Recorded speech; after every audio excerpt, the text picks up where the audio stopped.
This is clean and jerk warm up number 2.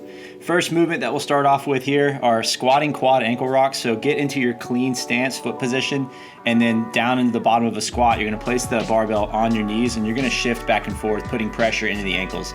Make sure that you're trying to drive your knee over pinky toe when doing this. You don't want your knees collapsing inward. Basically just using this as like a deep squat position ankle stretch.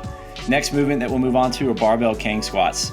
This is working on building nice, strong, upright posture, pushing the hips back into a somewhat of a good morning, and then opening up the bottom position of your squat. This is to help for the squat position in the front rack, as well as your bottom position when setting up for the clean. From here, we're gonna move on to an overhead complex, just warming up your pressing and positions overhead. Start with 3 strict press, making sure we're getting nice tight lockout overhead, squeezing, bracing the midline as you press overhead. Moving on to 3 push press, starting to work on a nice vertical torso, strong hip drive, making sure you're paying attention to your knee position as you dip and drive. And then the third, we'll do 3 split jerks from behind the neck. Again, working on bar being stacked on your back like this really allows you to work on a nice vertical drive with the torso, making sure that you're landing in a good stacked position overhead in the bottom of the split jerk.